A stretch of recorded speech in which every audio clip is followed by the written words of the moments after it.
Welcome back to the No Clue Podcast, episode 169. We are back. I'm one of your hosts. I'm Mike. I'm Tyler, and we're back with Super Bowl. What is this? 56? I think. I don't want to be wrong. Anyway, Super Bowl 2022. Roman numerals be throwing me off. Yeah, me too. Super Bowl 2022. The Rams are your champions. Yeah. Matt Stafford, Odell, Aaron Donald. I've never seen a more team performance that earned a lot of individual credit. Yeah.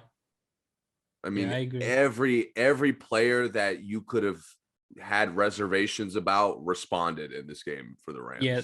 With the exception of one. Yeah. But before I get to that, I'm going to keep it positive. I mean, Aaron Donald was just a force. He stepped up. Cooper Kupp did exactly what he did all year. Stepped up. Yeah. I mean, I thought Stafford, even when mistakes started happening, never lost composure. No, he didn't. And you felt, and this is why we were so high on Joe Burrow, is because even though he was essentially a first-year guy, he looked more composed than every quarterback he faced. Yeah. This was the one time where I thought Stafford showed a little bit of the experience that should have been an advantage throughout the playoffs. Yeah, I agree. Yep. You know what was weird about watching this game? What? I'm watching both of these teams and I'm like, neither of them are really favorites to be a great team next year. I agree. Because a lot of them, neither of their models for success are sustainable. No. Because the Rams, I mean, McVay's talking about retiring. Donald's talking about retiring. They lost Odell for probably most of next year. The hunger to prove yourself is not going to be there. But if they don't have Donald next year, it's a wrap. The team sucks. If they don't have Donald next year, to me. I don't know about sucks. I think they still got a lot of talent. To me, if McVay leaves, the energy of this team, I don't know how they could possibly keep it as high as they have. I think Donald's energy is more important. That's fair. I think if they lose Donald and they keep McVay, they have a rough time next year, man. I mean, not because the team's not good. The team is still good. So let me not disrespect them by saying they suck. But I think that their record may look like they suck if they don't have Donald. Because in this game, they would have lost this game easily. Yeah. Regardless of who's coaching. For sure. And it's just weird because, normally in the NFL, you can't depend on star power and win games. Right. Especially defensive star power. Right. Yeah. And that's kind of how they made the playoff. The entire playoff run was stars stepped up and had MVP performances. Yeah. Yeah. So it's hard for me to picture Cooper Kupp being wide fucking open all the time again next year. Right. It's hard for me. I don't know what kind of weapons they're going to have beyond Cooper Kupp. Right. And you saw, I mean, they had no running game whatsoever. No, they didn't. None. And no creativity. This is why San Francisco, to me, had a lot of success against them in the past. Yeah. Just McVay, for as creative, as seemingly innovative as he is, a lot of times they don't adjust when they struggle. Right. Not quick enough, at least. Yeah. And again, this game, they really didn't make any kind of play adjustment. It's just, again, Donald stepped up, Cooper Kupp and Stafford stepped up. Their adjustment is for Donald to be more aggressive. That is the adjustment. Because when they can't run, okay, now our stops are going to be more emphatic, and that's going to change the game. Yeah. Because, Akers he averaged 1.6 yards per carry. Man, he was going nowhere. Like before he got to nowhere, you could tell he was going nowhere. Yeah. And he had a monster game the game before. I know. So, yeah. Von Miller was another guy who stepped up, made a lot of plays. He did. Yeah. They had another lineman who I don't remember his name, but like every time the Bengals ran the ball, he was all over that shit. I remember. I know what you're talking about. I don't remember who it was either. And they even brought him up like, yo, every time the Bengals are running the ball, he's just there. Like he's making plays. Yeah. And it was noticeable every time because the Bengals also struggled to run the ball a lot. Yeah. What did you think of their game? What did you think of the Bengals in this one? I don't think the Bengals played bad. I just think they didn't kick that next gear to me. Like I think they somehow they made it look easy throughout these playoffs, in my opinion. Even the hard games, Joe Burrow found a way to make it look so smooth. You know, he's the best swag probably on earth right now. He made everything look so smooth. The team all of a sudden would step up in the big moments. They were clutch. In this game, it didn't look like a Super Bowl level effort. I think the Rams, especially the defense, stepped up to the next gear for them to play Super Bowl level defense. And I don't think Cincinnati did that on offense. I just don't. You know, it's funny. Go ahead. Go ahead. No, you go ahead. I just think the Bengals, again, first time they showed their youth. Yeah. Because to me, early on, you could see the game plan like, yo, we're not going to be able to protect Burrow, so we're going to like make him play like Brady, right? Quick dump downs, quick passes. Yeah. And the game was even, which almost seemed to like stress out the offense for the Bengals. Because as the game progressed, the moment they hit the big play on Ramsey, like all of a sudden they're back to trying to fucking throw bombs. Burrow's holding the ball. Donald all day. You haven't been able to block Von Miller all day. Like you're putting yourself in harm's way by trying to hold the ball to make big plays. Right. Which is how they've succeeded all year. But I'm watching the game and I'm like, yo, you get the, kind of fluky big touchdown. You get kind of a fluky pick. You have the momentum. Right. Like this game, you really would have been fine, at least getting a couple first downs, getting a couple field goals. Yep. But as the game progressed, you get late in the game, their last drive, they 1 yard and you can't get it. Yep. Because Burrow was like waiting for guys to get open. I'm like, dude, you don't have the time to wait. Nope. So that was tough to watch for me. I just thought like the Rams, again, having the experience of playing in one a couple years back, it just showed to me. Yeah, and even experience aside, they have all big, clutch guys. I know.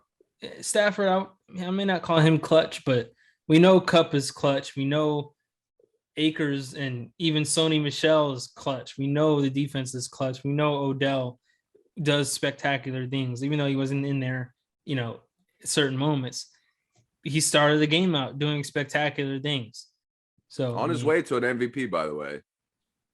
Yeah, sometimes I forget how fast he is, man. I know. It's Those been first a while couple catches. I'm like, dude, if the Bengals don't clean that up, he's on his way to that MVP trophy. Yeah, that first one when he was moving that first catch. I was shocked. I shouldn't say shocked. I just forgot he was like that. But yeah, and the one catch was where the dude literally like hit the ball. I'm pretty sure it was a touchdown catch. Yeah. He's literally like trying to swipe the ball out his hands, and he has the strength to hold on to that. Yep. I could tell you, I don't know whose fault it was, but he wasn't that strong when Baker was throwing him the ball. That's true. So I don't know who to blame, but it just shows the difference an environment change can make. Yeah. Yeah. I'm happy for him, even though he left the Giants, but I'm happy Odell got that had to happen. It did. It's okay. I will say the Okay. Bengals, I mean, similar to the same things that the Chiefs had to go through, you're putting your like future, your potential dynasty in your quarterback's hands. Yeah. He can't take 7 fucking sacks. He can't take 9 sacks. Like that's what the fuck? Yeah. That just can't happen. I don't care if you're playing Aaron Donald. I don't like the Titans didn't have an Aaron Donald and you couldn't protect him to save your life. Right. It's just even if he's not injury prone moving forward, he's gonna get hurt. Yeah. Yeah. 51 sacks during the year. That's insane. Right. He came off of season-ending surgery and he's not being protected. Yeah. That's tough to watch, to be honest. So that's by far their biggest priority. I agree. Because their weapons are only going to get better. They are. They're all, good age. They got a good team. The team is good. I think they get maybe one more weapon here or there. And, a couple of free agents, they'll be set. I'm kind of salty. I'm kind of salty because the division they play in, like the Steelers are gonna be average for a couple years. We can't trust Cleveland, whatever the fuck they got going on. Definitely can't trust Cleveland. Right. And if you'd asked me before the year, I'm like, now that Pittsburgh isn't great, Lamar Jackson's division every year. We're going to the playoffs. Yeah. Now the Bengals make that's so difficult. Yeah, they do. Now I thought finally this division would ease up. Lamar could kind of, do what Dak does a little bit and have 6 free games. Right. Unfortunately, the Bengals said, nah, look, we're contenders now. Yeah. Yeah, they do. That's a good point, too. Don't sleep on the Steelers, man. I mean, you never know what quarterback they get. It might be. I'm not going to sleep on Mike Tomlin for sure. Yeah, the respect that Tomlin has in this league, I can't think of a quarterback who, wouldn't want to play there, Yeah. And there's free agents they could sign. Like, to be honest with you, I don't think this year he'll be a free agent, but Kirk Cousins would be perfect for them. Yeah. I think he's good enough to take them to the playoffs every year. He's good enough to even win playoff games multiple times. Yeah. Yeah. Last point about the Super Bowl, because we've been mostly positive. A lot of positions, a lot of players had like a good big day. Yeah. Cornerbacks, no. No, they didn't. Neither Jalen Ramsey, who's supposed to be a star, looked awful. It's always funny to me when Jalen Ramsey gets beat bad and he looks so man, I should have had that kind of Like, bro, you just got smoked. Like it's all it is. People get smoked sometimes. It's okay. And bro, on that touchdown, the big touchdown, yeah, you got hit in the face, but we're not selling that at that point of the game. Right. You're on an island with a big play receiver and you decide to trust the ref. Right. I mean, that's you're putting yourself in a bad spot there to me. To me, he should have got a call, but I'm not surprised at all that he didn't. Right. And the guy on the other side, Eli Apple, who apparently was talking shit before the game, you going up against the guy who had the greatest single year ever. Yeah. Like, he broke 5 records this year. You got to let your game do the talking. Yeah. This happened a number of years ago with, I think it was the Jaguars or the Titans, called out Tom Brady before playing him. Mm-hmm. Like, what are you doing? Yeah. That to me, I saw him get roasted at the following day, and I was like, bro, you deserve everything you're getting right now. He was getting roasted bad too. Yeah, it was tough. Really bad. Yeah. Yeah, I'm with you on that for sure. Man, it's just cornerbacks are just doing dumb shit all day. Mm-hmm. That was so weird because everybody else is playing so well. Yeah. Yeah. It was kind of a mid-level energy game to me. Like I thought the game would be a little more intense than it was, scoring wise at least. But man, it was entertaining. Very, very entertaining. Yeah. Yeah. And it showed. I thought most people were confident that this was a toss-up game. Mm-hmm. And it showed that these teams could go toe-to-toe with each other. Yeah. Yeah, that's true. That's definitely true. Halftime. You want to get into that? Is that sports? Yes. I mean, it's part of the sport event. Yeah. What'd you think? Dre, Snoop, 50, Kendrick, M. I mostly loved it. Okay. I mostly loved it. I will say too many artists. Oh, and Mary J. Blige. Sorry, I didn't say right. Mary J. And for me personally, Kendrick and Mary J. Blige like didn't really fit the rest of the vibe. They could have stayed home, yeah. Again, I'm not mad if, to me, the other guys like have a history of making hits together. Dre brought up a lot of those guys. Snoop Dogg came up along with Dre. Yeah. Like there's just a history there. And 50 Cent being a surprise guest fits right in. Yeah. Fits right in. And as soon as it came out, I'm like, of course it's that song. Great choice. I love how he's performing it. Yeah, he doesn't look fucking like he did 20 years ago. I mean, the fact that people were clowning that him was for so that, wrong. Like, so wrong. Yeah, I'm like, dude, he's still performing it well. It's not like he didn't sound. I like you said, I couldn't understand a word Kendrick was saying. Right, exactly. I understood everything 50 said, not just because I know the words. Right. I just he brought me back to the glory days of his fucking album. Yeah. Yeah. So again, mostly I thought it was great. Few too many artists. I thought Eminem could have used another song. Mm-hmm. I thought Dr. Dre could have threw out. Dre and Snoop could have put out like 2 other tracks, honestly. I know. Not doing nothing but a G thing is just strange. Yeah. Seeing them together and not doing that. Honestly, I thought as the performance went on and once Snoop and Dre came back, mm-hmm. I'm like, dude, they could have easily carried the show on their own. Yeah, they could have. I mean, Eminem is only mostly fit in. Eminem and 50 Cent mostly fit in because their hits are just so great. Yeah. But again, I could have easily done with just Dre and Snoop songs. Yeah, me too. Yeah. It's just they would have had to censor a lot of shit. That's probably the only reason why they didn't do that. And they told them they can't talk about the police. So right. People were saying, well, why didn't Ice Cube come out? Well, I don't think Ice Cube has a single verse in his life that doesn't talk about the police. No, and in his like hits, his 90s, hell no. Yeah. The ones with Dre are all about the police, against the police. So yeah. I mean, Kendrick couldn't even say the line, and we hate the po-po line. Right. They didn't even let him say that. So yeah. I agree with everything you said. I could have did without Kendrick. Mary J, although she did good, didn't need it.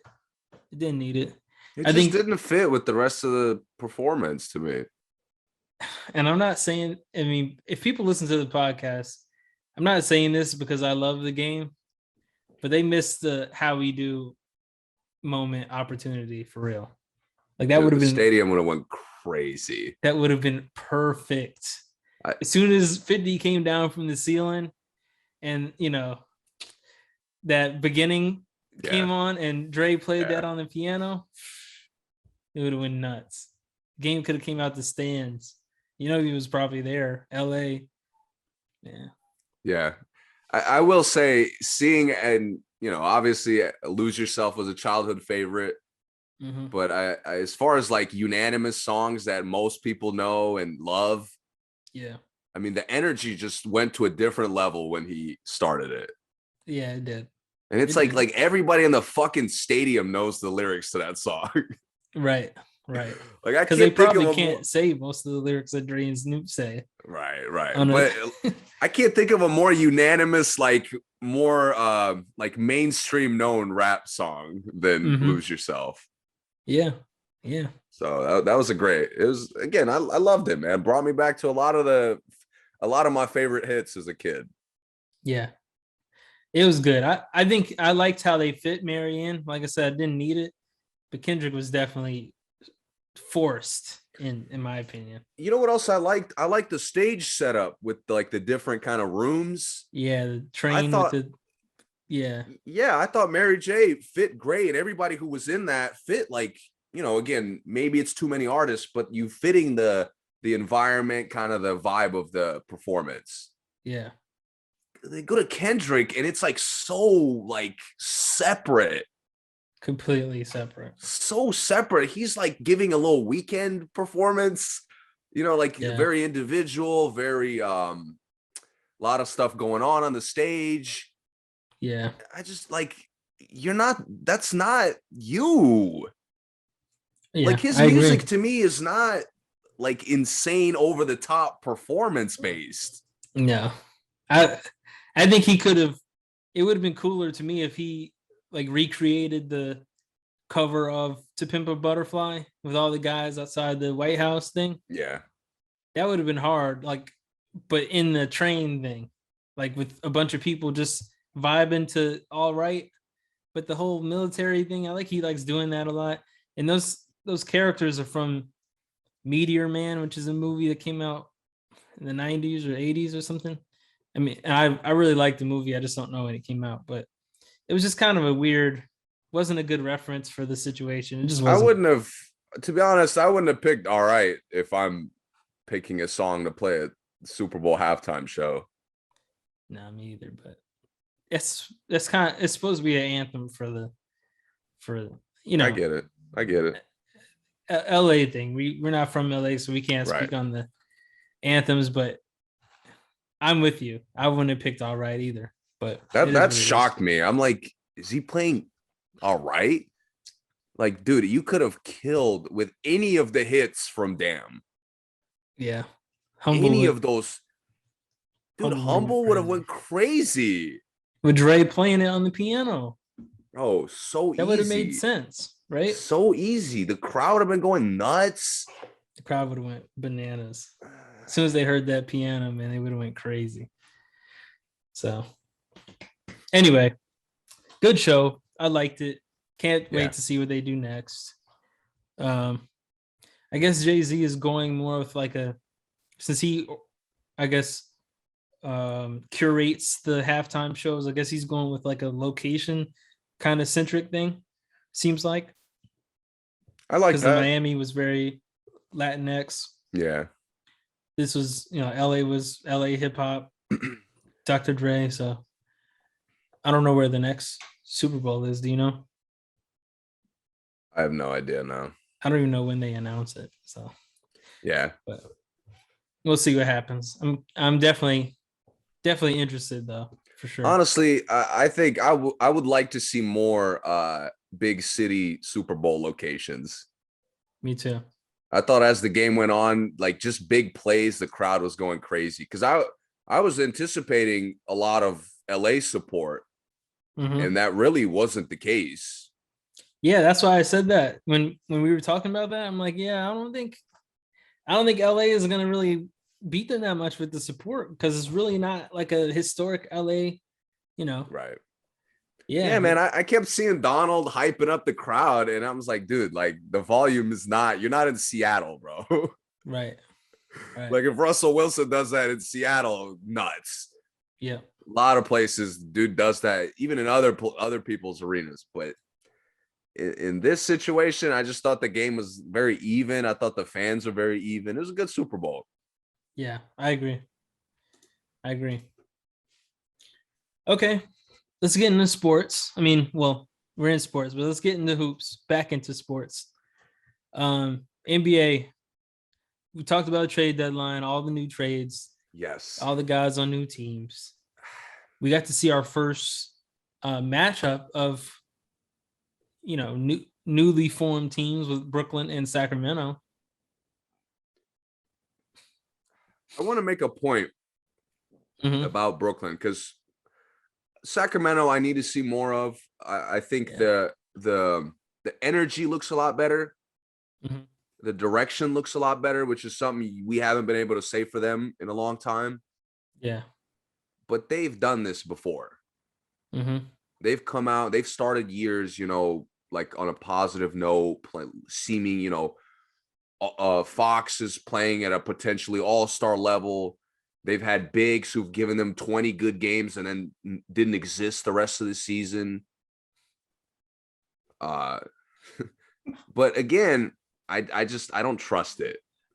Yeah, I'm with you. I don't trust Harrison Barnes puts up 30. I don't trust it. Never.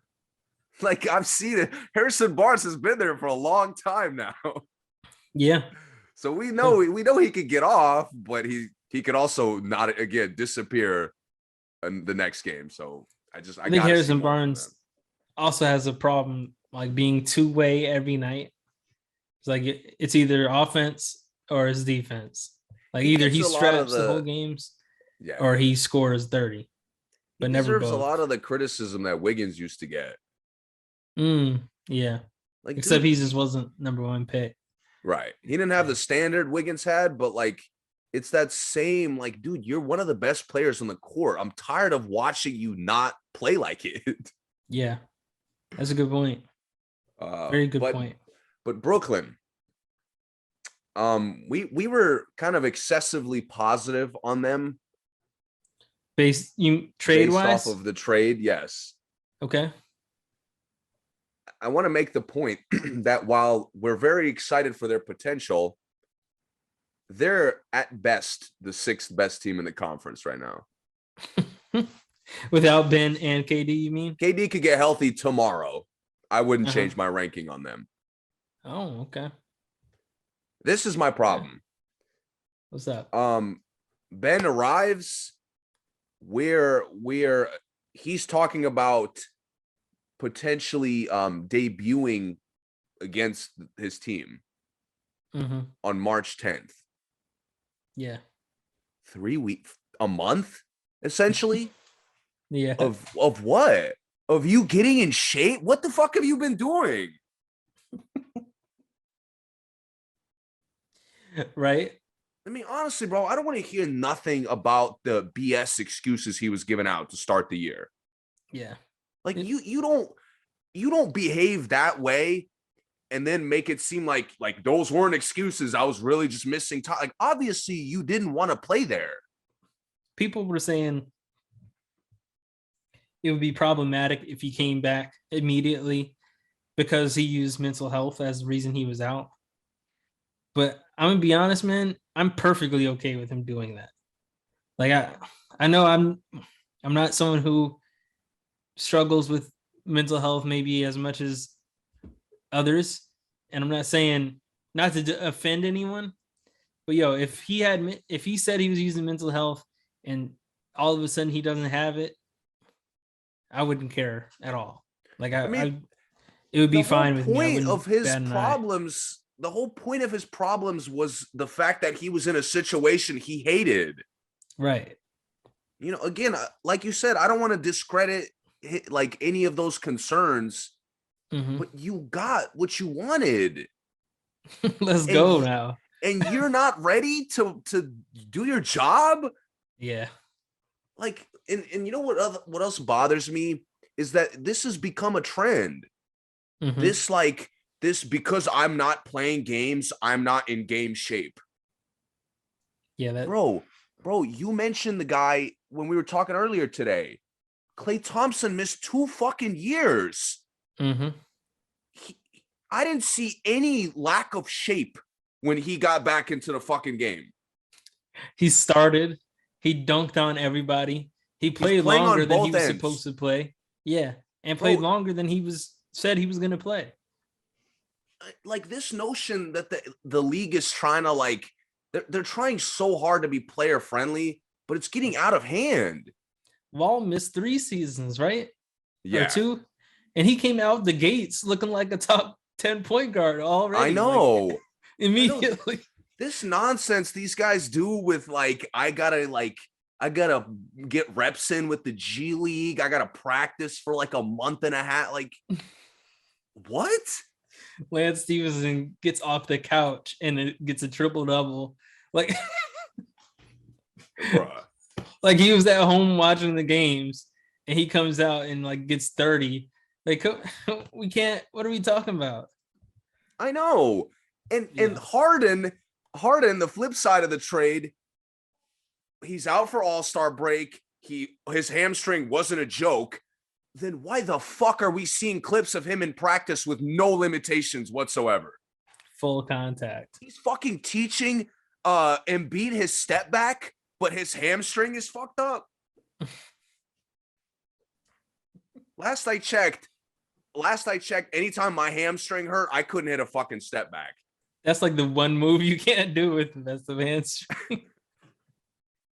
He's playing in practice with no limitations whatsoever, but we're supposed to believe that he's actually hurt. Like, bro, they just look stupid doing shit like this. I agree. And they reinforce a lot of the negative narratives around both of them.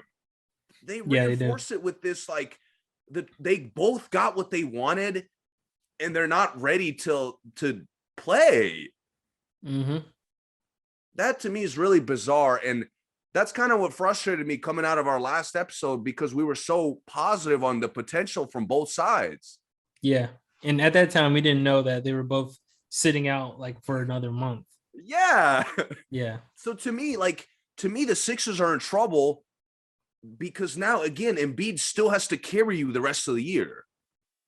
Yeah. I mean, Harden, Durant and LeBron, I mean, they didn't say anything, but no one knew that Harden wasn't even going to play in the All-Star game. I know. Like, that wasn't – because who asked? Was it Kenny LeBron, that asked, is he LeBron healthy? asked. LeBron was like, yo, like, is Harden hurt? Like, is he good? Right. And then the TNT crew got silly real quick. Yeah. He's good. They kind of roasted Harden more than anybody. Yeah, but they really thought he was playing. So it wasn't like a – so I don't know, man. To me, like, you could respond to all the negative things about you right now by going out there and living up to the standard. Like, I hope Ben doesn't come out there and is just like the Kyle Anderson on the team to KD. Like, and I'm not saying like for Ben's sake, I just don't want to see that on the court. I don't want to see him just be a tall dude that brings the ball up court and hands it to KD and just disappears for the rest of the time on offense. And then us ever talk about the trade again. Because if he does that, Philly won this trade by a long shot. Because I already know no matter how unhealthy Harden is, no matter how in turmoil the team is or the coaching is, I know exactly what Harden is going to do. He's going to take shots. He's going to turn the ball over. He's going to have some spectacular assists while he's doing it. But Ben, it's a big question mark. And, when we were being positive, we were thinking in best case scenario. But there is another worst case scenario where Ben is even more passive because he's playing with KD, someone who actually plays probably his natural, I shouldn't say natural, but his true position body-wise. Yeah.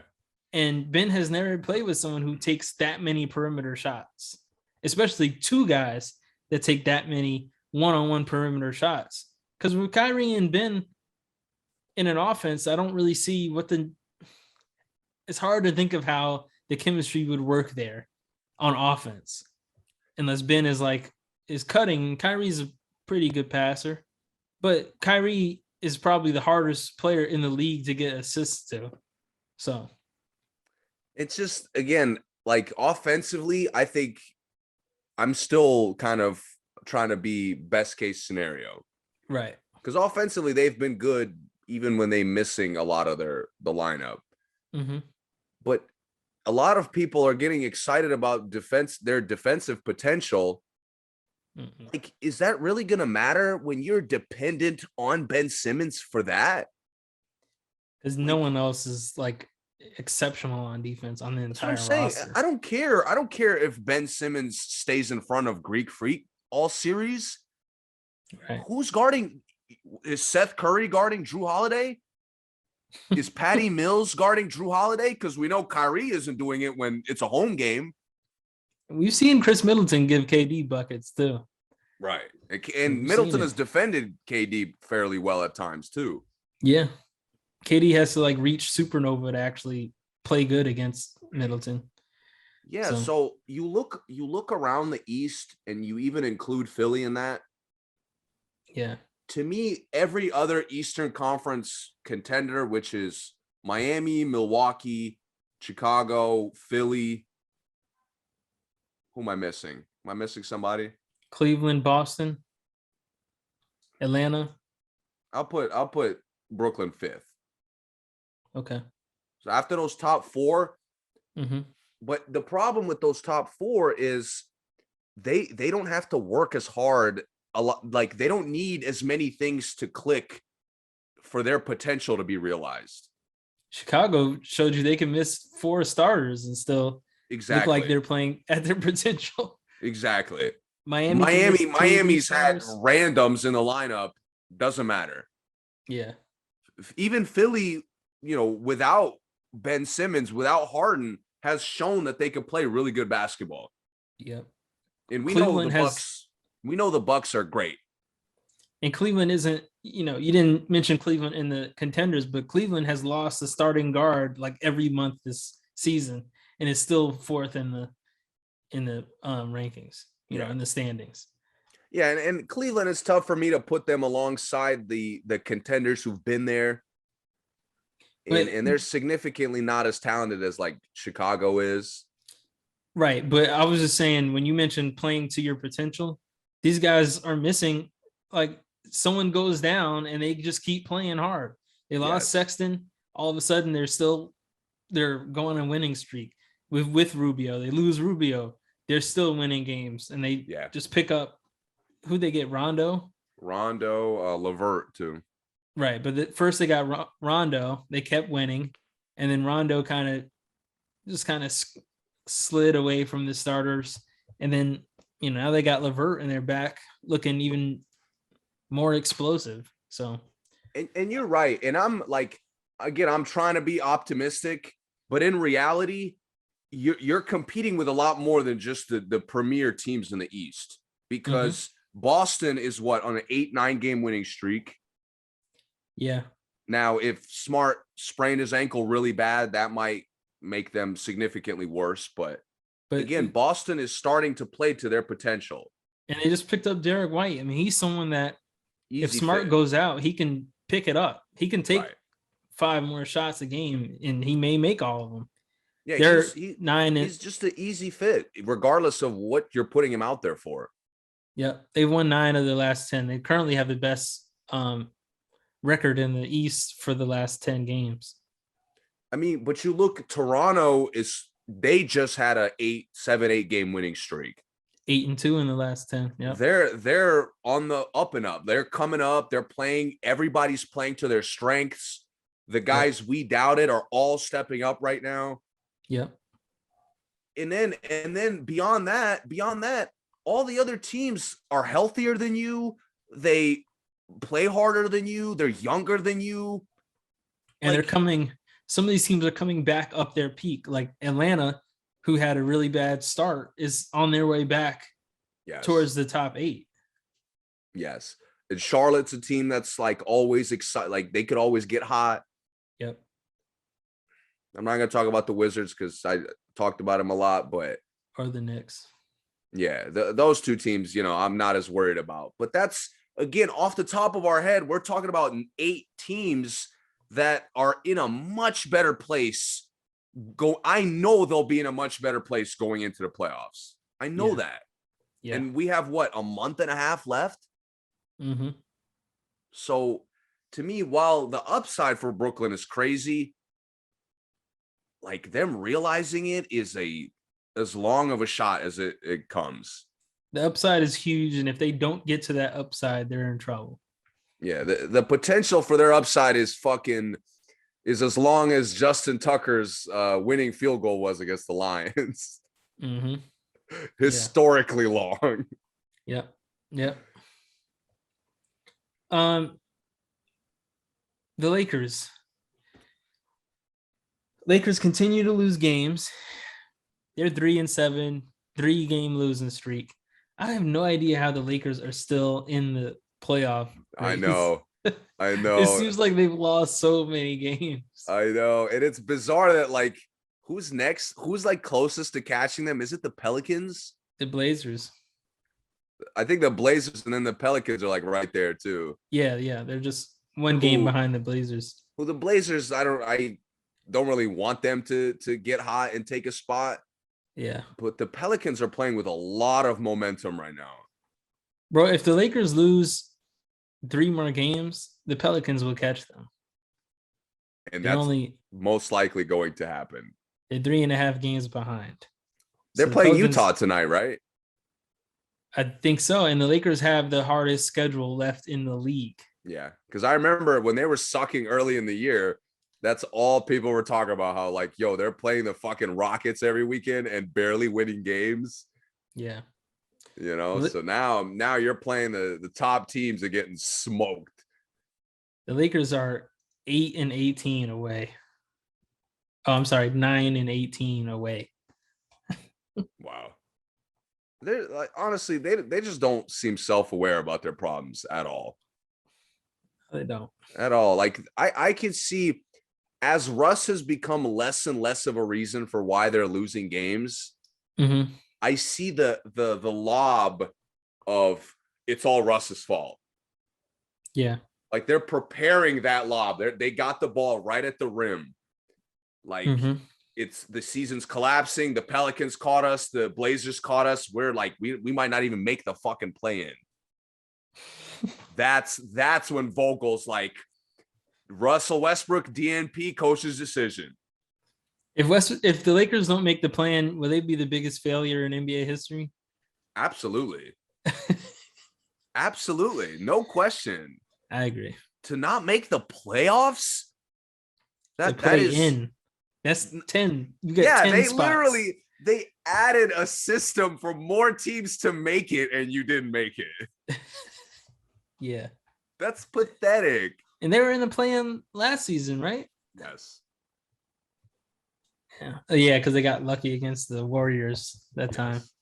Yeah. I just, man, they are just, they don't guard a fucking soul. we were joking about Shane Larkin earlier today. and I wouldn't put Shane Larkin in my rotation against most of the teams in the league. Shane's cooking the Lakers. Against the Lakers, I'm throwing him out there. He might get a career high. Shout out to Shane Larkin. I know you're not listening, but you were my man in college, man. Miami's finest. Yes. But we were he would cook the Lakers. No other team, dude, though. Everybody that I've watched, like they make guys look so great. Yeah. So great. AD looks just like he's getting slower by the fucking minute of playing time. Yeah. Every fucking quarter he gets slower. He couldn't, bro. You watch the Warriors game. Like Klay Thompson looked like a bully compared to Anthony Davis. Yeah, he did. The just the view of Anthony Davis attempting to back down Klay Thompson and not like Klay not giving a fucking millimeter of room. Yep. Like, wow, dude.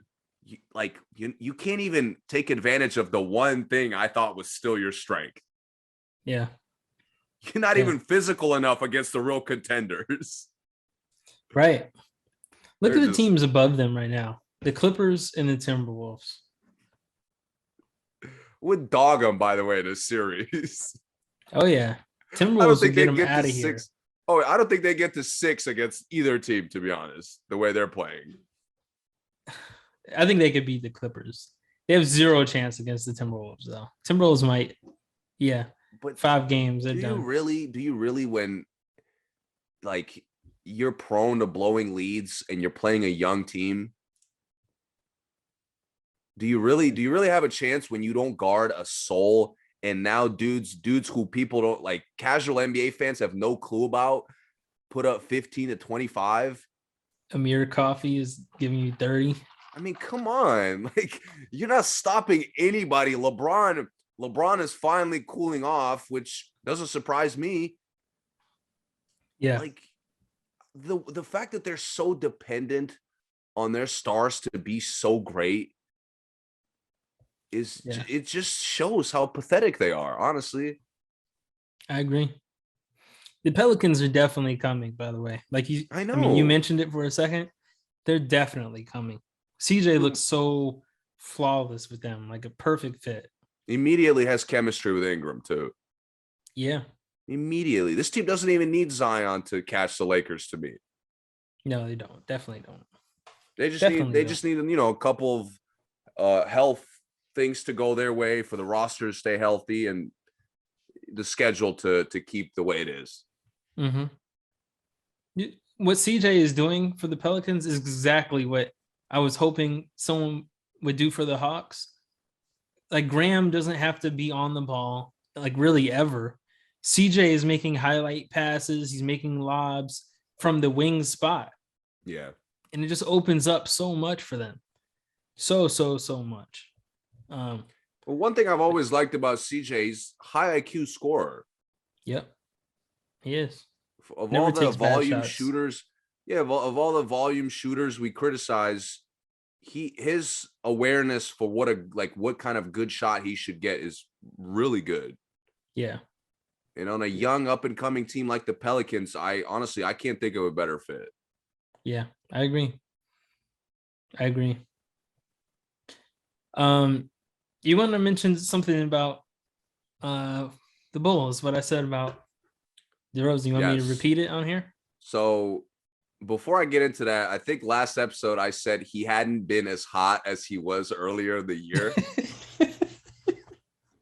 And he goes on like an 8-game 30+ streak.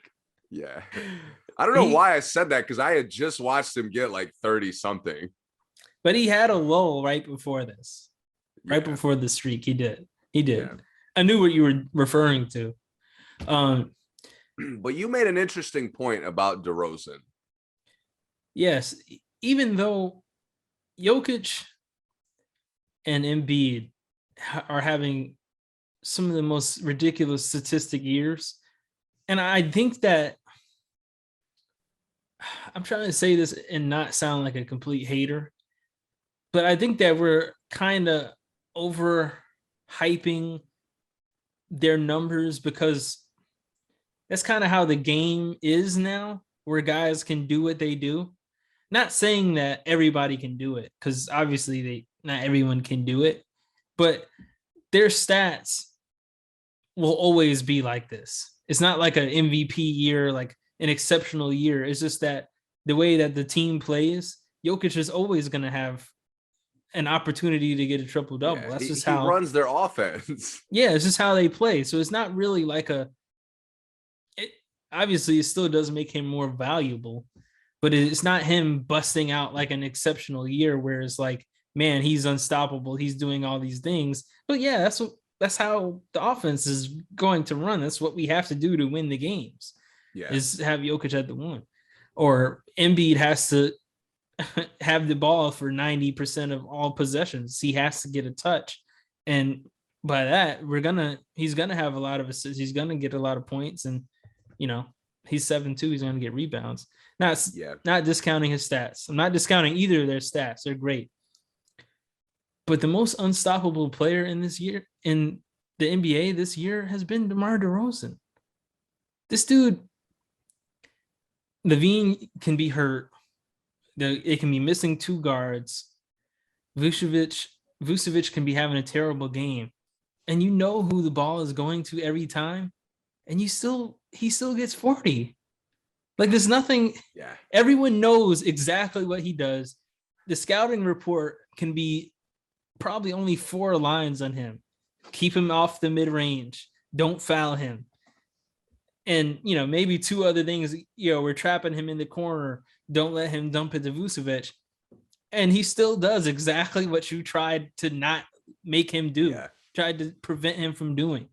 I mean, and I've watched I want to say their last 3 games. I mean, he just takes over, man. It doesn't matter who's guarding him. I watched, who were they playing? I texted you about it the other day. I think it was Charlotte. Was maybe their last game? Oh, let me check. No, that was a little while. I think that was last Wednesday. I think that was the day before our last episode. That they played Charlotte? Yeah. Because you remember I talked about how Charlotte's defense was really bad? Yeah. Oh, it was San Antonio. That's who they were playing. He started bad out defensive team. Yeah, bad defensive team. I think the fourth quarter he was 9 for 10 field goals. Started off 8 for 8 and was just getting buckets in all different ways. And then when they trap him, his court vision has gotten so much better. I mean, when they trap him, he finds someone that gets an easy layup. Like it's an instant assist. If you trap him, he's going to get an assist. And the team has so many weapons. Yeah. It's insane, man. And Levine didn't even play that game. You know what's crazy about them is we were both very excited. We both kind of, I guess, were right that they would be good. Yeah. Granted, I don't think either of us thought they'd be that good that quick. I didn't think they'd be the best team in the East. No, I didn't. Right. Yeah. But in this debate, the fact that I'm very excited that they're in that conversation. I don't think they're the best team in the East. Well, I meant record-wise. I didn't think they'd be number one seed. Even with Miami right now, right? Tied for the first seed. Tied for first. And they've had the first probably for the most time this season. Yeah, and they've compared to Miami, just Miami, for example, they've had way more injuries, way more adversity. I'd be surprised if anyone in the league has had more injuries than Chicago. Other than like the Nets, Miami's a group. Miami's a group been together a long time. Mm-hmm. Bucks, same thing. This is like a new core in a lot of ways. A lot of young guys, a lot of guys who hadn't been on successful teams. Yeah, I was going to say Miami has like 8 guys that everybody knows, 8 household names on the team. Yeah. You know, like that you recognize. That. Yeah, and that you recognize as starters on other teams. I mean, you look at Chicago, other than the big 3, I wouldn't start anyone else on the team on another team. Like other than Levine, DeRozan, and Vucevic. And Vucevic, sometimes for me, I wouldn't start a soul on another team, like on most of the contenders. I wouldn't say, Kobe White doesn't start on another contender. No. I'm not going to go all the way down the list, but you know what I'm saying. But the point I was getting to was, while we both thought that they would be good, yeah, I think we were both, and I'll speak for me obviously more, but I was very wrong on how I thought they would look to have to be good. Explain. I thought they would depend on balance. I thought they would depend on, because they have so many guards, I thought they would depend on having to distribute the ball, having to spread shots, like really depending on Vucevic, as I mentioned, to have an inside presence. Bro, DeRozan has bandaged all of that shit. He has. Never would I have imagined coming into the year that DeRozan not only was the best pickup of the offseason by far, it's fact. that DeRozan is the most reliable shot taker in the league right now. Yeah. We talked about it off air also about the mastering an element of your game and moving forward. Yep. Like you said, everybody knows the scouting report on DeRozan. And yet every fucking game he's pulling up from the free throw line. It's butter every single time, and it's butter. Is. And bro, when it bounces off the rim, it's like the softest, most friendly bounce ever. It is. It's like, he missed that by 1/4 of an inch. I know. The next time that's going in, the rim was a little loose. That was going in, like every time. Yeah, that's crazy. To me, like DeRozan's, just like you said, just his complete takeover, because it's not like he's significantly better. I've seen him do all these things. Yeah. But the consistency, the way, he's not letting a bench guy check him one-on-one ever. No. Ever. Like, you're going in the playoffs, you got to worry about your rotation, because you can't leave Grayson Allen on DeMar DeRozan. You can't leave Tyler Herro on DeMar DeRozan. Grayson Allen is fouling out 1/4. Yeah, maybe Tyler 2. Herro is getting worked. The Jimmy Butler is the only player on the Heat that can guard DeRozan. Right. The only one. If any single other soul on that team guards DeRozan, he's getting 40. Is this? Yeah. And normally I would be negative about kind of like a Harden scenario where he's dominating everything that's going on. Mm-hmm. But the difference is I trust the quality of DeRozan's shots better than any isolation player in the league right now. Yeah. With Embiid being a fairly close second, but he settles. He doesn't really feel the game as well as DeRozan. He doesn't really see the floor as well as DeRozan. Yep. I mean, the couple years DeRozan spent at playing point guard is showing how easy the game is for him now. Yeah. So that to me, I'm so, like you said, all credit to DeRozan because I don't think anybody saw this coming. And we also talked about players in an ultimate king of the court game. We mentioned we don't know if anyone would beat Kyrie in king of the court. I'm not sure anyone would beat DeRozan in king of the court, not without fouling. I know. He's one of those guys. You ever play with a guy who, like, when you're playing as like a group and you got to rotate in, you get a stop or you take over. Yeah. Like, you're just playing defense the whole time when DeRozan has the ball. You're just going through the rotation. He's already at 7. We're already moving to the next spot. Like, fuck, I just scored my first bucket. Yep. And all I've been doing is that's who DeRozan is to me. Yeah. And, you mentioned Embiid's shot taking. I think one thing that has been amazing about DeRozan, and, again, I got to credit. I'm the only one, I think, on planet Earth that gives credit to Billy Donovan sometimes.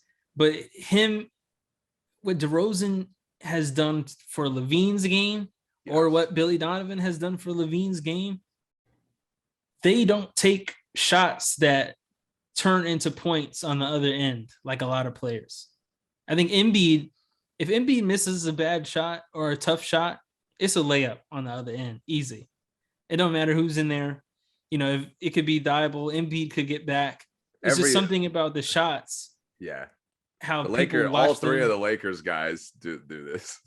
Yeah, they do. Yeah. All the time. If Westbrook misses a shot, it's easy layup. Yeah. Because he stands there and looks at it. LeBron misses a shot. He's talking to the refs. He's checking for blood. AD is on the ground, laying on the ground. Yeah, injured. Making sure his ankle is good. Holding something. Yeah. And Embiid is just like he either argues with the refs or with his own guys like that aren't open or whatever. Yeah. When he misses a shot, it's a layup on the other end.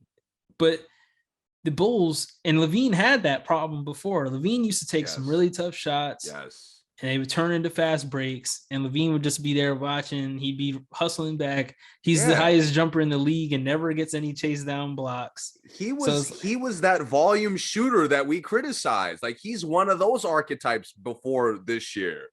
Yeah. Yeah. And he made some progress last year, but it took a while. Right. Right. And that's where I say it could have been Billy, because Billy was there, but DeRozan wasn't there. Now DeRozan's got here, and he's the good shot king, where he only takes shots that are reboundable. Only takes reboundable shots, or he gets fouled, one or the other. And Levine has learned from that for sure, because I never see a shot Levine takes unless it's like a quick 3, but I never see like an overly contested shot anymore where I was like, yo, man, that wasn't it. Like, no one was back on for rebounds. No one was ready to get back on D. So I think that's something Chicago has done that really helped their offense big time. I can think of a backcourt that parallels different players, but Levine and the shooting guard I'm thinking about have kind of ascended the same way, playing off another great player. Who's that? Devin Booker. Oh yeah, that's a good point. Devin Booker was a bucket before Chris Paul got there. Mm-hmm. I mean, he put up 70, so everybody knew he was a volume shooter. He could score with anybody. Yeah. His scoring didn't impact winning, almost practically ever until Chris Paul got there. Yep. And while CP and DeRozan are different players, the way they've elevated specifically their co-stars is is literally exactly what I'm looking for in a duo. Yep. The more experienced player catching up the other guy. Right. And that's exactly what's going on right now in Chicago. Yeah, man. Yeah. That's why they're so dangerous to me, with regardless of even if Caruso and Lonzo weren't getting healthy. Right. Which they are. I read the other day that they said they didn't trade Pat Williams for Grant because he might come back before the season's over. So if he can come back like Clay came back, Chicago's a fucking problem. Yeah. I'm sweating. I'm sweating. Maybe Giannis isn't sweating, but the rest of that roster should. And next week is the buyout market time. I think March 1st is the buyout deadline. Yeah. So we might see guys, we talked about Millsap at some point. Yeah. Harris is a guy, Gary Harris. I want to see what happens with him. Yeah. I know Dragic. Dragic, apparently, like every contender's been interested in him to some extent. Yeah. Which makes a lot of sense. Even Chicago, which would be insane. Yeah. But yeah, there's a lot of guys I think that are going to hit that buyout market that might surprise people. So I think I saw Olynyk might be on there. Houston probably has somebody. I don't know if they're going to buy out Eric Gordon or not, but that could be crazy. Interesting. So we'll see March 1st. After March 1st, we'll start seeing the final teams, for most of these contenders. But Chicago, man, we talked about it all year. They're just a decent power forward away, just a decent one.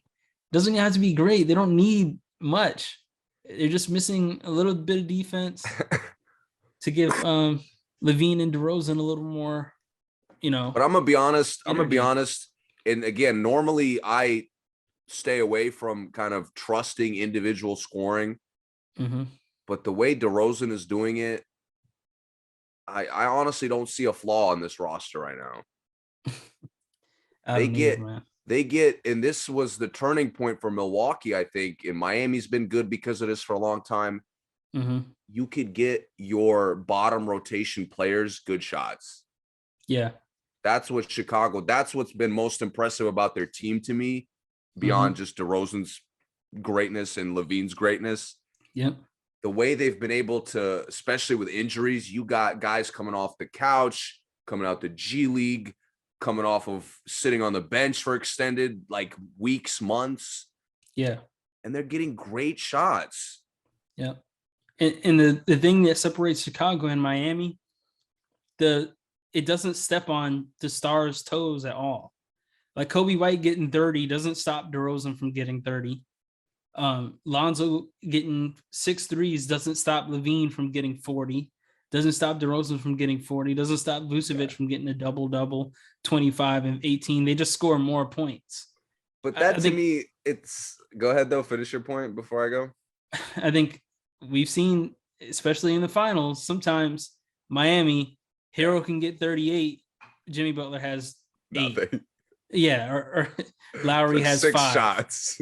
Yeah, so they still win. I'm not saying it makes them lose, but when it comes down to we need Jimmy Butler to step up, we're like, oh well, he didn't step up the last 6 games because we had Hero stepping up, but now we got an elite defender guarding Hero, and then what do? Chicago never has that issue. Milwaukee never has that issue. To me, that's less. To me, that's less credit to Chicago and more of a knock on Bam and Butler. And rightfully so. But there's good teams that have that problem have hard times in the playoffs, and there's a lot of good teams that have the problem. Boston has the problem. Philly has the problem. But I'm saying compared to teams in the East, those other teams you're talking about, you can't trust the shot selection. Right. And this is where I discredit Bam and Jimmy more, is they know better. They're not like idiots, you know what I mean? Yeah. They know what it looks like for them to eat alongside Harrow or once upon a time Kendrick Nunn, for example. To me, it shouldn't be a concern that because Struss is eating, that Jimmy Butler isn't like, you see what I'm saying? Because you're looking at Chicago and you're giving them credit because if Caruso is eating, DeRozan's still getting his. Yeah. Like Jimmy Butler should be doing the same thing. He's just not. Yeah, but I guess what I'm saying is they win without it. Miami does. Yeah. In Chicago, it doesn't matter. We can win doing that. But I think sometimes Miami, and even if it's a knock against them, they're okay with winning 10 straight games where Jimmy never gets double digits. Yes. And I think it limits them in the playoffs a lot. Right. That's my point. Chicago is in a good place because in the playoffs, that's going to really matter. Yes. Big time. Because when you're talking about it from this kind of point, now when we're in the playoffs and Miami and Chicago, for the sake of argument, are playing each other, Caruso not shooting the ball well or Lonzo not shooting the ball well doesn't kill the team like it does because Duncan Robinson isn't shooting the ball well. Exactly. Or Tyler Harrow is not playing with high IQ, or Bam is, again, playing kind of absent-minded for whatever reason. Right. And that's why I don't necessarily knock Miami for it as much as I uplift Chicago for it, because only Chicago and Milwaukee really have that luxury in the East. Yeah. So that's 100%. The thing. Brooklyn, for sure. If someone else has a good game and KD can't get 30 shots off, they're out of here. Yeah. Yeah. He's out there as a mediocre player. That's a good finisher. That's what he is. Right. And you see that they have a problem with it because they won't let Patty like string together multiple games with more than 10 shots. Like he'll get 30 one night with 15 shots. Next game he gets 6 shots. Like I know. Max. And that's, you look at Milwaukee, if Bobby Portis eats, he's getting a lot of shots the next night. If Lonzo eats, he's getting a lot of shots the next night. And they know based off the teams they play where guys can get chances to eat. Yes. Like, if Bobby Portis, and, this isn't a knock against Robert Williams because I like Robert Williams, but he's young. They say, okay, Bobby, let's go at him. We know he jumps for everything. He's fouling. Bobby Portis gets extra shots against defenders that they think he can exploit. But yeah, so it's looking good for Chicago, man. I am super excited to see what they get in the buyout if they do. If they don't, I'm excited to see them take this team into the playoffs, man. I am so excited to see who they play in the first round. Yeah, me too. Because the East is shaping up. Like Brooklyn is not getting a good, easy first round matchup.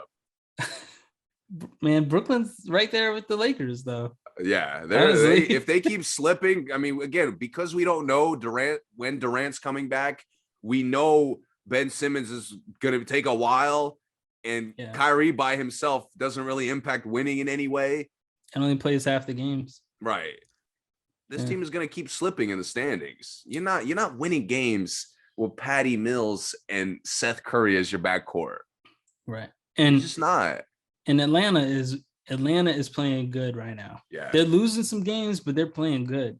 And Trae Young is forcing them to climb out of their struggles. Yeah. I love it. I think these are those moments that make leaders out of guys, I think the two, Trae Young and Doncic, both started off the year a little slower than normal, and now their teams are like, even if Atlanta is an 8th seed or they kind of struggle through the play-in, that's not a light first round matchup. Of course not. Even for the Bucks, who should be an overwhelming favorite. Right. Yeah, and Charlotte too. I mean, they're playing good too. Playing good ball. They're starting to get healthy. Yeah, I think the East is going to be wild this playoff run. I think a lot of unpredictable shit is going to happen in the Eastern Conference. Yeah, I do too. But since we praised DeRozan's individual skill, what's up? one counter I have is the Bucks, and Giannis has, to me, only furthered his spot as the best player in the league. I agree with that. Yeah. He's now committed to dominating inside. Yeah, he is. Like consistently on a fucking random Friday night when the Lakers could barely get off the bus. Mm-hmm. Giannis is playing his fucking heart out. Yeah. I mean, yep. He has like that playoff run last year, man. Honestly, like it's cleared up. It's allowed him to like see his own flaws. Yeah. I mean, he's playing at such a like peak level right now. He is. He definitely is. It's obviously different from Derozan because the team is a lot like better structured as a whole. Yeah, they're the defending champions. So. Right. Because Phoenix is doing the same thing.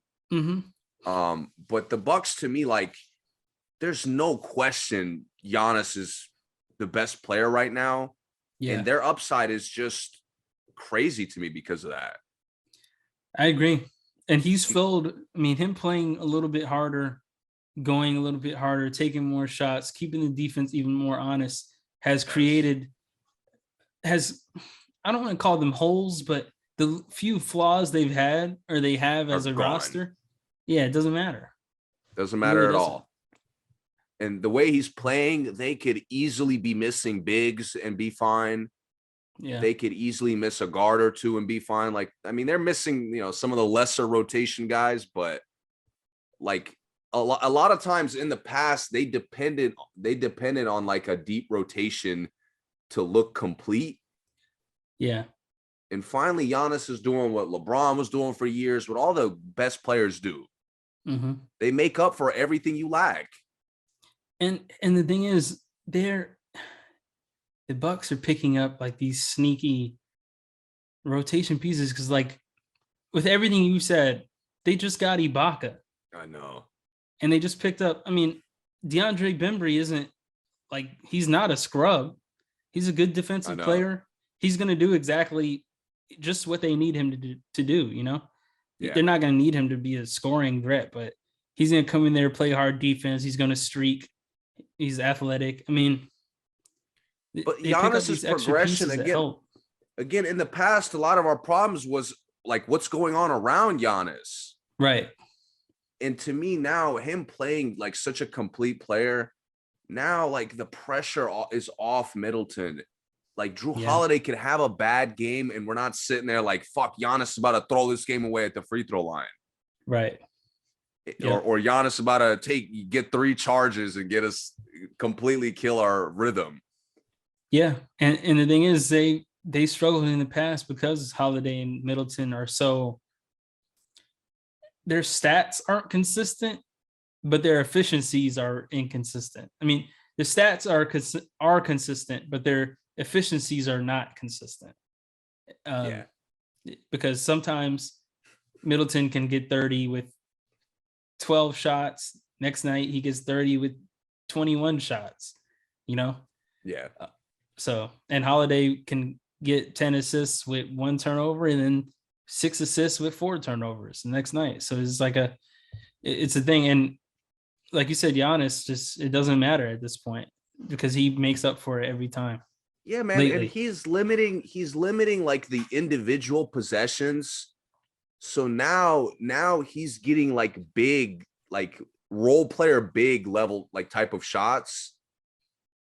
And that to me was always the perfect way he should be playing. I agree. I mean, him just rolling, him just being inside is just unstoppable. I agree. You combine that with more confidence, you combine that with a little more self-awareness, a little more control. And Giannis is another championship run away from being a better all-time player than Kevin Durant. Hot take there. And I got no issue making it. I'm with you. 2 finals runs, 2 championship runs with no BS excuses. With no other Hall of Famer on the roster. Exactly. The team is nowhere near a super team. They built very slow, very steady, went through a lot of struggle. He stuck it out through all that shit. Yep. And you never question his leadership. Yep. Not once. Yeah. I love it, man. I'm so happy to see it, to be honest. Yeah. Who was I listening to? Someone said that if Durant doesn't win another championship, probably Nick Wright. Somebody on Fox. No, I feel like I heard say Nick that. Wright. I feel like I heard somebody on Fox. It could have been Skip or somebody. I don't know. If he doesn't win another championship, is he better than Dirk? Like, would you rank him higher than Dirk? I wouldn't rank him higher, but like he is better. Yeah, he's better. He's a better player. Yeah, but I'm saying if someone he fucked himself over, but yeah, if someone gave you a top 25 list, is all blanks. You fill in the blanks. Are you putting Durant over Dirk if he doesn't win another championship? I told you, if KD doesn't win another championship, to me, he might as well not have a championship. Let alone two. And I credit him again. I've credited him for the finals performances. Yeah, but bro, again, I can't give you credit when when other GOATs have to break their back to go through the playoffs and go through the finals. Right. Dirk's one title. He went through OKC. He went through Kobe fucking Bryant, and then he goes through the fucking Miami. Yeah, as a super team. Mm-hmm.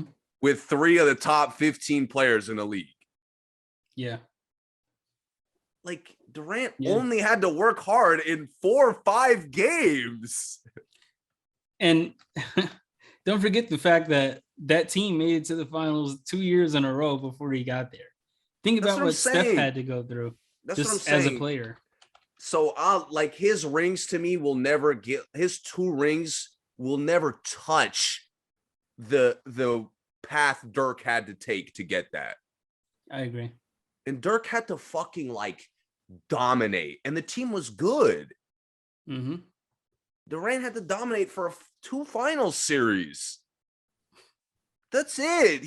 Bro, do you remember anything about his performance in the previous rounds? I'm gonna be honest, man. Because you were walking through them. I'm gonna be honest, and this may be a hot take. I don't even think he like really dominated in the finals that much. I mean, he played really, really good, but he was a dominant scorer in the finals. Yeah, but he's always a dominant scorer. Like I just didn't think he played any different than just how Durant always plays. It wasn't like Durant just took over. Steph was still bringing the ball up court and still being a threat and kicking it to a wide open Durant that was knocking down shots. I mean, he was knocking down every shot, though. I will give him that. Right. But it wasn't They're like fucking open. You got guys closing out of control because you're playing on the team with the best ball movement in the fucking league. Yes. So again, to me, KD, yes, he's a 2-time champion, but his resume is just as shady as any of the guys who don't have a title. I agree. And any real basketball fan to me sees it the same way. Yeah. I think so. For the most part, I've had a lot of conversations about it with basketball fans, and while some people push back on how critical we are of KD, mm-hmm. the consensus is that there is an asterisk on both of his rings. Yeah. A big asterisk. Yeah. Yep. Well, what were we talking about before that? I forgot now. Just Giannis, how great he is. Giannis, yeah. How he's a definitive best player in the league. He is. He absolutely is. He's the most dominant player. He's the best player in the league. I think that at times, really to me, it's only ever between him and Steph for me. Like for the last 3 years. And Steph doesn't dominate how he does, but the things Steph does do, it's like, man, come on, this is no one can do what he does, obviously. And they're the only two guys where I think every night, like, I never know what they're going to do. They could change the entire game strictly by themselves. Yeah. So what's crazy about Steph, he's been in like a extended slump. Yeah. A little bit. I know he just had like a month, one of his worst shooting months or something like that. Yeah. Why is that surprising anybody? Like, bro, when you're the greatest shooter ever, to me, your slumps should look worse than normal slumps. Right. You know what I mean? Like, you're the greatest shooter ever. You have the greenest light in like history. Mm-hmm. Your slumps should look bad.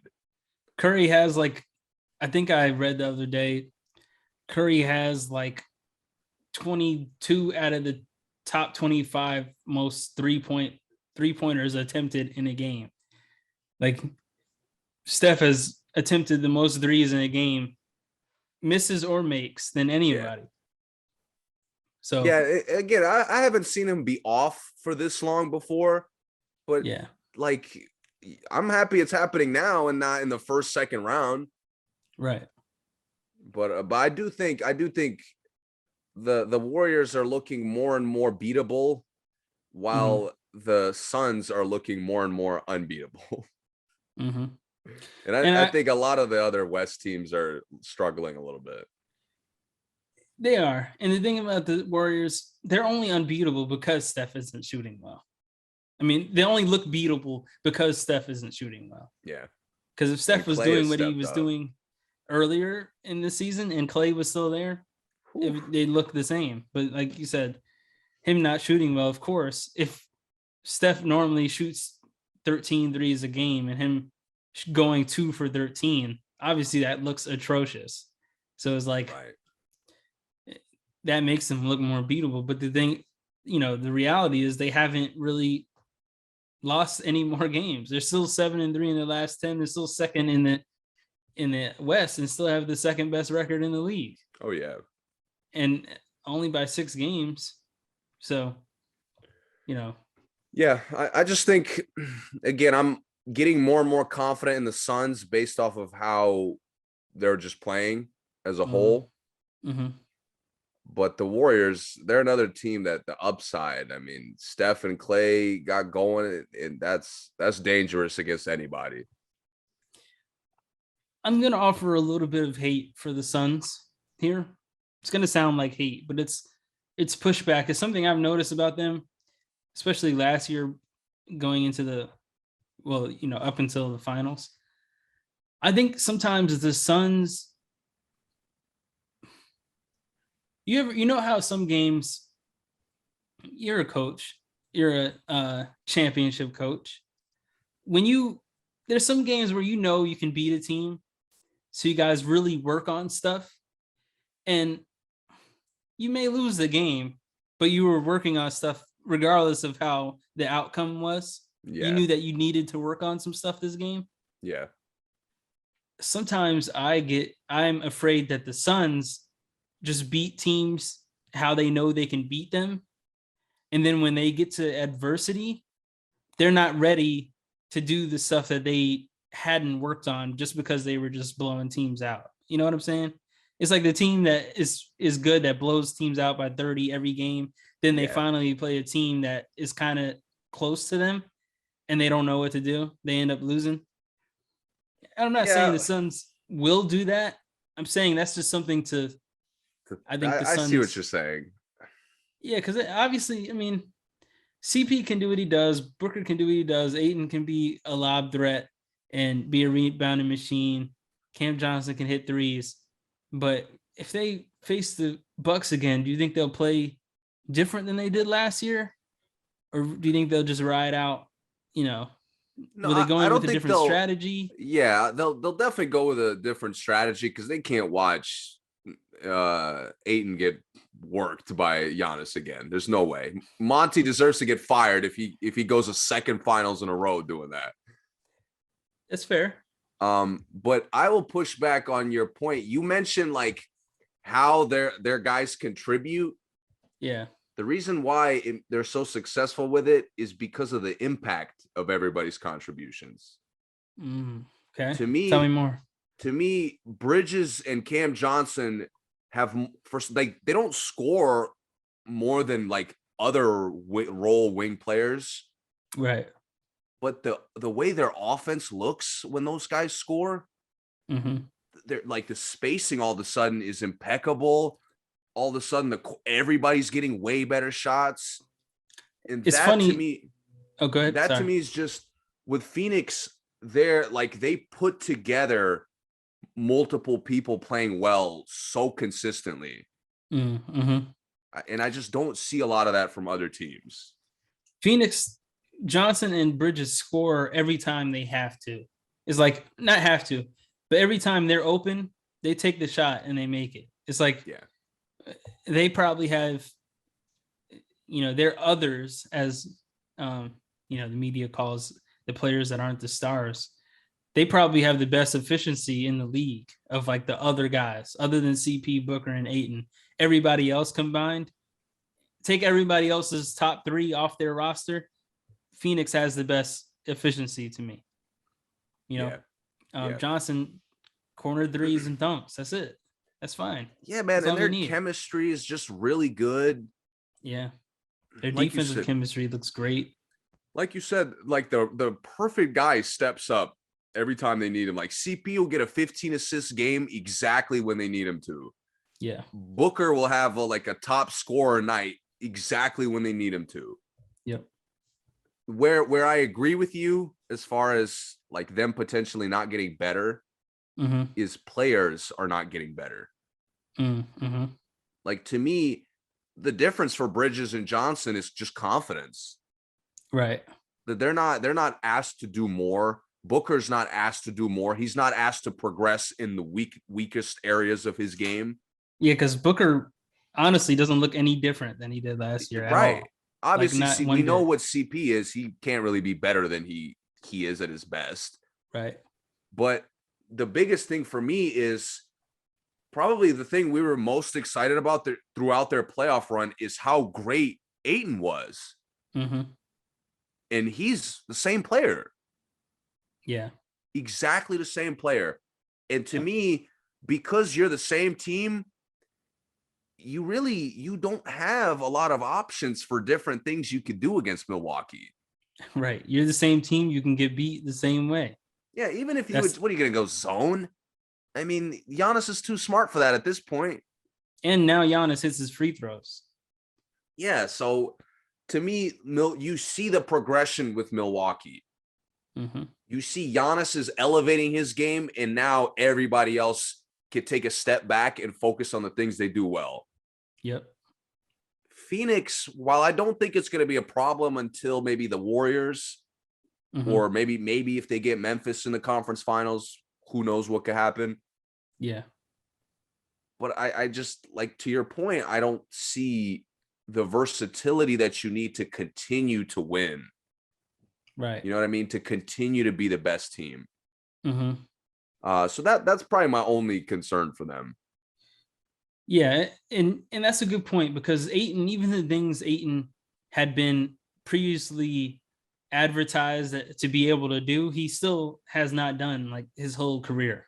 Like when as a rookie, they thought Ayton was going to be able to hit jump shots. If you leave him at the top of the key, he can knock it down. We still haven't seen that. We still haven't seen anything but being an inside beast, and he's super athletic. But like you said, when Giannis is there, okay, well, what are you gonna do? But they do have one change that I forgot about that they were sorely missing throughout the playoffs last year. Elfrid Payton? No. What? We are not on the same page with that one at all. That is not where I was going at all. I'm just playing. Go ahead. No, last year, and to keep it with the Milwaukee matchup, Ayton comes out the game, you go small, which is not an option against Milwaukee, or you plug in like Kaminsky, who's been sitting on his ass all year. Right. Bro, the biggest thing about them to me that's impressed me beyond their flawless chemistry is every big and we talked about this, every big that's been plugged into the rotation has been like perfect. Yep. And that, to me, I didn't see that last year. I didn't think they had that gear. They just didn't give CP anybody. I mean, Saric, maybe if Saric doesn't get hurt, maybe. But Saric, to me, didn't have a major impact throughout the playoffs, with the exception of like one of the Clipper game, I think. And Saric wasn't doing anything against Greek Freak and Bobby. Right. Bobby would have worked Saric. Right. Or even Brook Lopez. Yeah. But now because their chemistry has only progressed, now you could plug in guys and they could have a huge impact. And that, even if you don't play a different way, I think that still opens up like more of an upside for them. It absolutely does. You're right about that. That's a good point. And I didn't even think about that point. I forgot about Biyombo and JaVale. And even though I've been talking about them lately, but I did forget about them just now. They make a huge difference. And CP, I mean, we've seen CP turn every big man he's ever played with into a baller. I know. Every single one. And I think it's roles. I think CP just tells him, like, look, man, all I need you to do is this, this, and this, and I got you. And they do it. I mean, Biyombo had like a career-defining series that year for the Raptors. Since then, he just completely fell off the face of the earth. I know. And was out of the league. Yeah. And then you bring him here, and now he's doing exactly what he did in that Raptors series, just in a different jersey. He looks great. Yeah. And JaVale, I mean, we know JaVale's a championship. You know, I think he has 3 rings, doesn't he? Lakers and 2 with the Warriors, I think. I believe so, yeah. We know what he can do. I mean, I think that is a big help for CP and for Ayton, like you said, because Ayton getting in foul trouble isn't that dangerous now. But all these concerns we're talking about, and this is a credit to how great they've been, it's really only against Milwaukee. I don't see this being a problem against the Warriors or Memphis, which I really don't know who else they could possibly meet in the conference finals. Jazz, maybe. Long shot, but sure.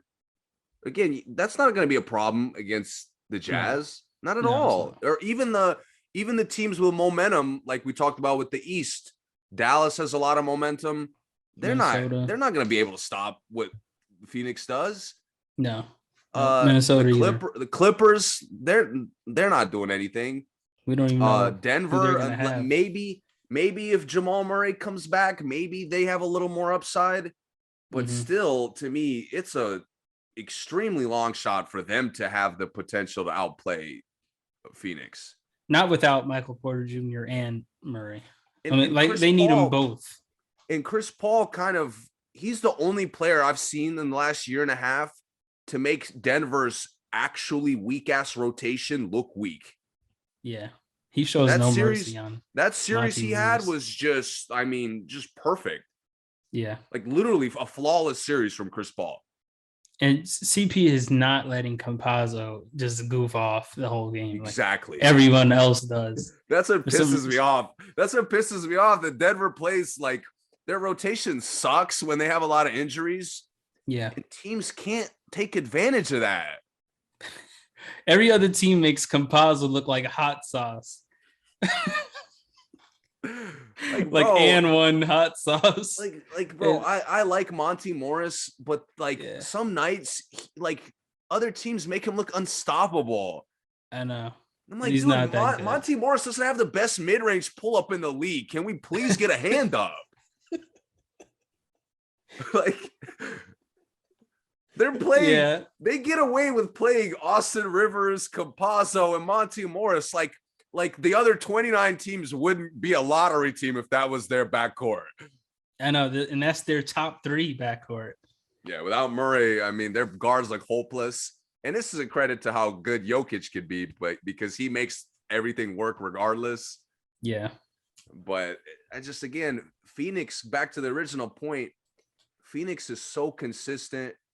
So we know what they're going to do. We know how they're going to play to their strengths. and everybody else in the West has question marks. Mm-hmm. Yeah, I agree. It's tough for me. Like, again, I mentioned how exciting the Eastern Conference could play out. Mm-hmm. I'm gonna be honest, I don't really see that with the West. I mean, the other series obviously could be interesting, but the West right now I don't see competition. Right. And the West is just so plagued with injuries, man. It's just so bad. Yeah. Warriors are missing Draymond and Wiseman still. Still haven't seen Wiseman play in a year. No Murray for Denver. Utah, somebody gets hurt every game for Utah, it feels like. And no Porter Jr. either for Denver. That's a big difference. Yeah. Clippers are missing their whole starting five. Well, except Reggie Jackson, of course. Yeah. Portland is missing their whole starting five. Whoever their starting five is, they're missing like 3 guys out of it. Zion still isn't back. Like, Dallas is healthy, but they're so limited. Dallas, I mean, they go in and out too as far as health goes. Luka he'll miss a couple of games and they go on a losing streak instantly. Or Brunson has to average 30. Yeah, they sometimes go on a win streak and like somebody will just play out of their mind for a couple games. Right, normally Brunson. Right. So, I mean, it's tough, man. It's tough to see because, and in Memphis, they lose somebody here and there. But it's not really anyone that's overly significant, but it just makes me worry that, I guess this will close it out on this, but if we get a finals rematch, Milwaukee will be battle tested. Mm-hmm. If Phoenix doesn't face severe adversity throughout the playoffs, they have no chance of beating Milwaukee. And that's my problem. Yeah. That goes back to my original point. If they're not out here actually improving, and that's the one thing I think the Warriors do. Steph doesn't shoot well. All of a sudden, Otto Porter gets like a 30-minute game night, and it's like just to see what Otto Porter can do on our offense. And they don't mind losing the game like that. A lot of times they don't lose it, but he doesn't mind having Poole being like the primary ball handler for the entire second half, just to see how good they can get. And I think that after this All-Star break, I think we see the Warriors tighten up and start beating the crap out of people, because I do think they're more or less just trying things. I think Memphis is trying things. I think Utah, they here and there, they're trying things more. We've seen more depth from them, different lineups from them. They went ahead and traded Ingles, so they're trying to do something different, The Phoenix is just, And I do want to see how some of those teams will perform in the first couple rounds. Yeah. And obviously there's still a little while for the season to wrap up. Some things could happen, but again, I'm extremely confident in Phoenix coming out the West. I am too. With everything I said, I still am confident with them coming out the West. I am. Again, credit to how good they've been. Absolutely. All right. That wraps it up for us here. Thank you for listening as always. Next week, we will have a little bit of college basketball to talk about. March Madness is coming fast. We'll have All-Star break to talk about, of course. What else will we have? Is that it as far as sports? Probably, huh? Well, All-Star break will look a little bit different, so we'll probably have a lot to talk about just with the format and stuff. Yeah. Beyond that, I'm not really too sure. I mean, the Olympics are going on right now, but it's kind of weird. I haven't really paid attention to it, and I've never been a Winter Olympics fan. It's tough to pay attention to it, and I think the people who do pay attention to it don't need us to talk about it. Yeah, because like if you can pay attention to that, it's nothing to break down. Like you got it. So, So as always, thank you for listening. Turn on notifications. Follow us on the socials. And we'll see you guys next time.